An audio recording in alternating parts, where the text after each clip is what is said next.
for the first time on this channel, we get a review a Now You See Me movie. Yeah? A series that Aiden really likes and that I only saw the second one for. But it's like a fucking magician movie. So Aiden, what's the plot of Now You See Me, Now You Don't? Now You See Me, Now You Don't is a legacy sequel to a franchise that started in like 2011. The Horsemen have broken up, and a new generation has come to take their place, and the Horsemen have to reunite and teach the little ones to steal a diamond from Rosamund Pike. And the little ones are, of course, Pikachu's son, Tiny Tina from Borderlands, directed by Alan Smithy, and the guy from The Holdovers. And also Morgan Freeman shows up for like 2 seconds and then gets fucking killed, but the movie never addresses that. He wanted out. He's like, I'm not coming back for number 4. They can always just say he faked his death, like Mark Ruffalo faked getting raped in prison. Yeah. Connor, what'd you think of Now You See Me, Now You Don't? I have zero reverence for this franchise. I've only seen the second one and I thought it was fucking horrible. True. This movie... This was directed by the guy who did like Zombieland and Venom, and he's a very workman type director for the most part. Yeah. And honestly, I think we pretty much got what we always get from him, which is a very adequate movie that certainly could be worse. Too adequate, in my opinion. Too adequate. We talk a lot about a concept, Furious 7 cringe kino, we call it, because Furious 7 is the gold standard. James Wan is a master at it, and Aiden claims the first two Now You See Me's are cringe kino, and it has moments, but for the most part they just suck. This movie is a little too adequate. There's a couple really cringe kino moments, like when they get in a random magic elf right before the police raid their compound. They're trying to get a diamond. Yeah, if they didn't do that magic elf, Morgan Freeman would still be alive. Yeah, if they actually just ran. Yeah, this is a legacy sequel reunion. The second movie replaced the woman from the first movie. Now, I didn't see the first movie, so to me, when the two ladies unite, the lady who was replaced and the original lady, I actually only recognized the replacement lady. So for me, I took the scene totally different. I clapped. There were some clap-worthy moments, and I only clap at cringe kino movies because it's like they went there, they did some stupid shit. And there are some stupid things in this movie.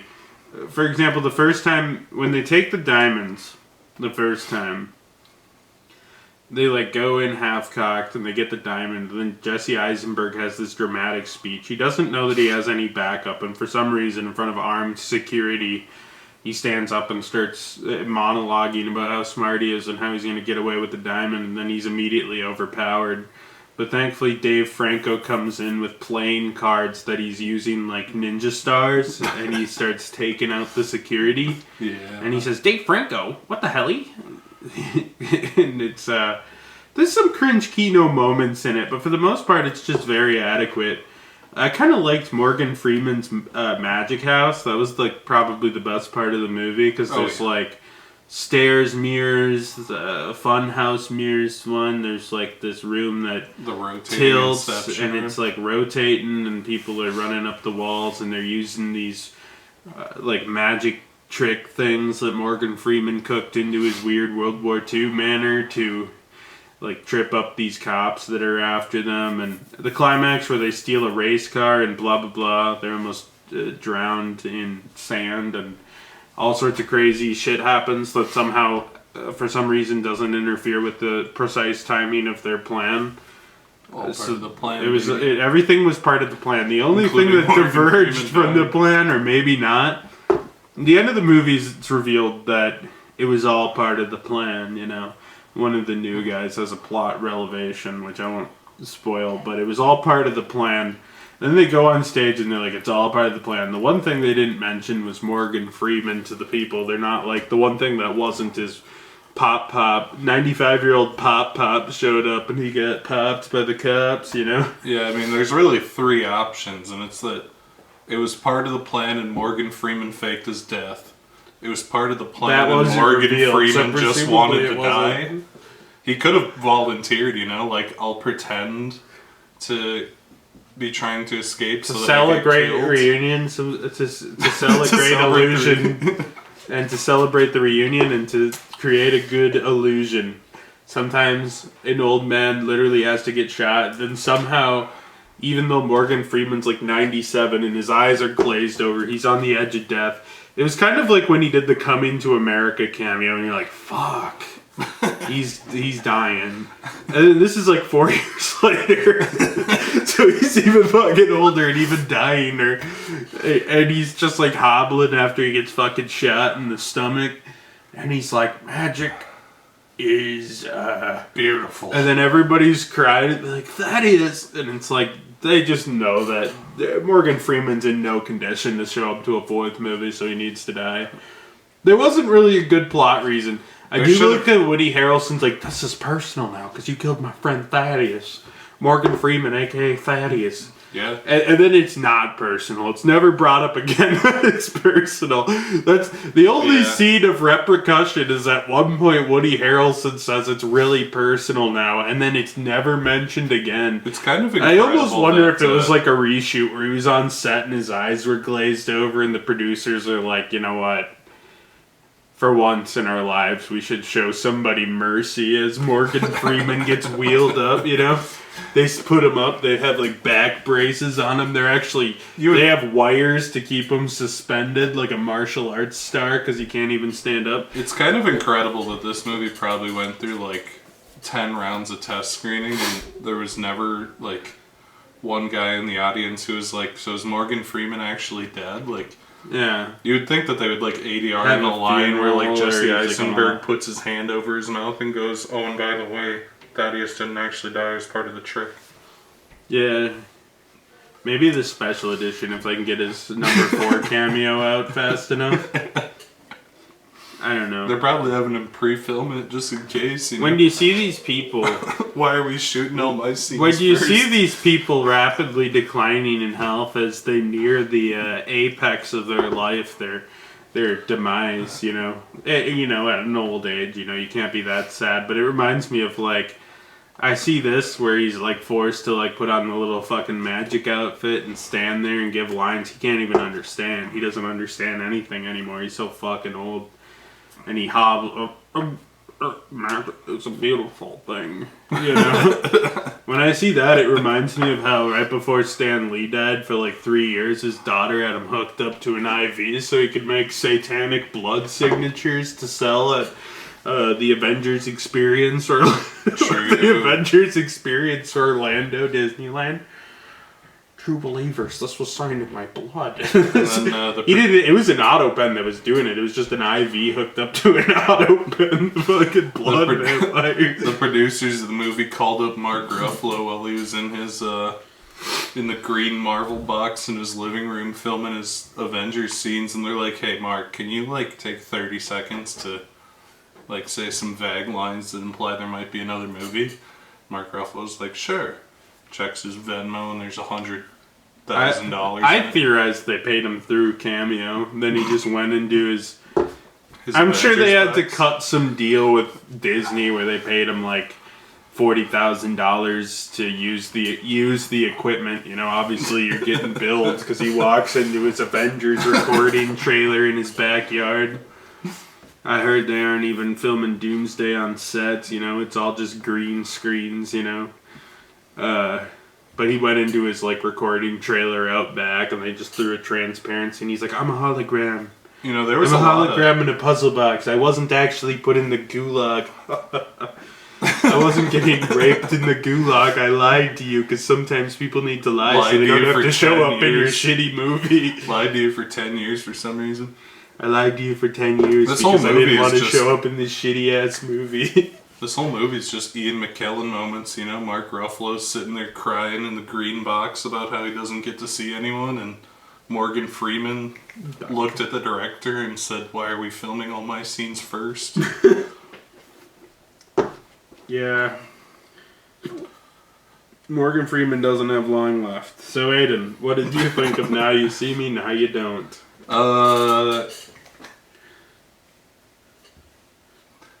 It doesn't really capture the spirit of the originals. And by that I mean it's just like very slightly too competent. Because the first two movies are just so fucking stupid. They're stupid and they're awful. They're just awfully awful movies. And this one is, by comparison, like mostly a real movie. In the sense that it's like by the Venom and Zombieland guy, and he made a completely watchable movie that lacks the secret sauce of this franchise, which is it that they were made by crazy people. Is it like Venom, where he's like a slightly he's not the ultra terrible schlock tiers they normally get, the normal schlock meisters? Because you think about the Sony universe of Spider-Man films, and he has the distinction of having the only movie that's not absolute fucking dog shit in the entire series. Well, this has a lot of similarities to Venom 1 too, because like Venom 1 isn't that great, but it's pretty watchable, and it occasionally has like the funny schlock. Sometimes he slips it in, like the scene where Venom starts climbing around in the lobster tank and Tom Hardy's just like screeching whatever. But then there's also like just the stuff that's like perfectly adequate and kind of dull. Well, this director also manages to stick in some unique, like what you're talking about, Morgan Freeman's weird magic house, you know, and Venom's the same way, where the first Venom actually had a couple of genuinely good action scenes mixed in with some schlocky bullshit, but it wasn't utterly terrible. Yeah. I don't know. I think the new cast is pretty okay. Like, the new cast was clearly trying, unlike the old cast, so... You know, if they're bringing back holdovers and Detective Pikachu's son and Tiny Tina from Borderlands, directed by Alan Smithy, I guess that's fine. They're perfectly fine in these roles. I just hope that if this gets a sequel, they find someone, they get the guy who like directed Kraven the Hunter or something to do it. Or James Wan. James Wan would be perfect for this series. Madam Web guy. Madam Web guy. I think if Now You See Me 4 was directed by James Wan, it might be the greatest movie ever made. Do you think Sydney Sweeney's career is going to go so low that she's willing to start asking about Madam Web too? Asking her agent when that's going to happen? I think she should start asking about... When do I get to play Spider-Woman? She should be the ninth horseman in Now You See Me 4. Yeah? Directed by James Wan. But yeah, this, more schizo next time. We need more schizo. That's something we can all agree on. Connor, would you recommend Now You See Me, Now You Don't? It's interesting. We just talked about Running Man in the previous video, and these came out the same week. And I have a similar thing where I'm like, yeah, I guess so. I mean, to an extent, I didn't think it was terrible. And honestly, I think like if you're like just trying to waste time at a movie in the next couple weekends that isn't Wicked, you kind of got the choice between the two, or you can watch both, but I don't know if it's worth seeing both. It's kind of like, do you want a movie that's more adequate but still pretty like studio schlocky, or do you want the movie that's occasionally kind of funny but slightly worse? That's the question you gotta ask yourself when you make the decision. So I'm going to say one or the other. It's gotta be either Running Man or Now You See Me. It's not worth watching both. They both have their pros and cons. Yeah. In the Venn diagram of schlock shit that decided to release the same week. There's some overlapping schlock elements. Running Man's certainly a better movie, but Now You See Me definitely has some it has a funnier battle. moments. It has a magic battle. It has a few moments that I wanted to clap because they were so stupid. So it wasn't the worst. So I'm gonna give it another soft recommend. And yeah, so Aiden, would you recommend Now You See Me, Now You Don't? As the world's only Now You See Me fan, yeah.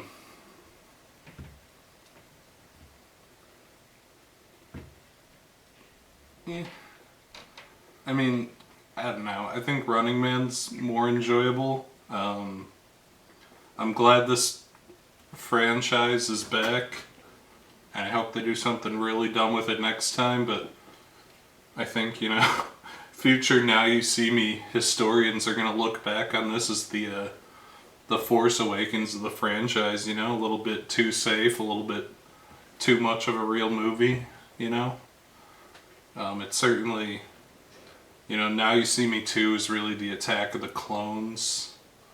Now You See Me 1 is sort of the Phantom Menace, and they skipped right to the Force Awakens.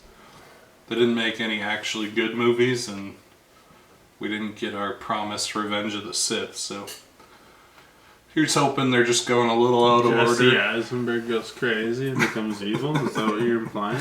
Mark Ruffalo should be the villain. Oh. You guys left me to get raped in the gulag. Also, this movie doesn't retcon anything, which is kind of crazy, because the second movie just retcons the entire first movie. It's really weird. Yeah, that is. No, but I guess in the first I guess movie, they haven't Morgan really Freeman's like a retconned anything. supervillain. He's like, "Yes, I killed your father, and I did it so I could steal all his money, and I was really jealous of him." And then in the second movie, Mark Ruffalo's like, "Well, me and Morgan Freeman actually planned all that to trick you for no reason, and me and Morgan Freeman are actually best buddies, and he's a good guy." And they're all like, "That's great, dude." You told me this already. I hadn't seen the first movie, so I just assumed Morgan Freeman. I didn't understand what the fuck was going on with him. I just figured he was like the Professor Xavier. No, he's the evil magician. The one I saw, he was the good guy. He was the father figure, so I don't know what to tell you. Yeah. Number 3, they kind of retconned. I don't know. They didn't retcon anything, but they worked really hard to make it like so that every character had literally no character arc. Like immediately after number 2, they all fell out of touch. They made no social progress. Just like the Force Dave Awakens. Franco and magician number 2, replacement lady. Just they like broke up, but then 10 years later they pick up where they left off with no. It literally is just like the Force Awakens, where Han Solo shows up in the same outfit. Jesse Eisenberg shows up in the same outfit. Hey, Han Solo's coat is then brown and with sleeves. Yeah, but otherwise identical. Yes. I lost the Millennium Falcon for 40 years. Ever since Return of the Jedi, I've flown around looking for the Millennium Falcon. And I've done nothing else. I had a kid who became a Jedi and then became Darth Vader too. Oh, also and I flew around. Another request for the 4th movie is to have more Woody Harrelson scenes. Woody Harrelson is a genuine wizard in these movies where he can just hypnotize people. Here's the pitch. You guys can steal this. Lionsgate, do this right now before Morgan Freeman dies. Film a cameo for the 5th movie where he shows up as a magical ghost. You can really make him the Han Solo. He's like, I need to be out of these movies. I'm too old. Kill me. You might as well. And that's what happened. So he got Han Solo. And then in the last moment, Jesse Eisenberg's like, the others were put in the Russian gulag. I don't know if I can go any longer. Then all of a sudden, Morgan Freeman and Mark Ruffalo both show up as ghosts. I don't think they address that Mark Ruffalo died. And he's like, oh my god, Mark Ruffalo, you died? And Mark Ruffalo's like, I was hit by a drunk driver. In a freak accident, I was hit by a drunk driver on my way back from McDonald's. No, he needs to die in a freak magic-related accident where he's like... He does like that trick where you crumple up a card and you swallow it and then you pull it out again, but he chokes to death on the card. I do like moments, like one point she puts a diamond in a guy's mouth and she's like, if you try to swallow this diamond, it'll cut up your throat. And I thought they were going to do something with that. Like, one of them tried to swallow it, and Jesse Eisenberg's like, are you a fucking idiot? You know, because that's like some magic not how shit. diamonds work. I'm pretty sure It's so strong that it would cut up your throat and kill you. And Jesse Eisenberg would have to be like, "Don't swallow that diamond! Are you fucking stupid? You fucking idiot!" Jesse Eisenberg's character's totally unlikable in this entire movie. Yeah, and all the characters know it. And he's I think you know, he has magical autism. He has magical autism. I thought the thing was going to be that Jesse Eisenberg would swallow it, and then she'd be like, "Huh, you're gonna die," and then he'd pull it out of his sleeve or something and say, "Huh." You know. Oh, or maybe he fakes his death. Set up for anything. I like how. So now we're at spoilers. We've been talking about it long enough. So there's the new kid who's the brother of this really white lady. You know, she's blonde. She's an Aryan race, neo-Nazi woman, but she has a black brother because the Jamaican housekeeper got pregnant by the dad, a la Arnold Schwarzenegger. Speaking of Running Man. And so he's like, "I tricked you the whole time. I'm your brother." But when he's revealed to be the brother, she's like, "My brother!" Like he's in a suit now, so she can tell. But she had met him like 8 times in various disguises. That's the thing is like the younger ones are always. She didn't realize. Well, also like the understudies, like at the end they're like when they steal the diamond the first time, like the kids are clearly seen by everybody. And then they show up to the final climax. She's just so racist. She thought all there are 2 different costumes in the first one. And then there's a middle action scene where they also show up in supporting roles. Yeah. And each time she's seen it. But then it wasn't until he goes in a tuxedo and sits in the fake vault that he's recognized to be her brother for plot convenience reasons. Yeah. Well, that's because he starts speaking in a French accent for some reason. That's what. She's like, there's only one. Oh, I thought he was going Jamaican, but I guess like Jamaica was like owned by France. So there's only one black person who's ever spoken French before, and it all clicks together for you. Oh, brother, oui, oui. Or whatever. She's supposed to be Belgian, whatever. She's like, "I don't know who you are," and then he lifts up a croissant. She's like, "Oh my god, it's my brother." Yeah, it's my brother. Yeah, I don't know. I don't know, bro. Now you don't see me anymore. Or whatever.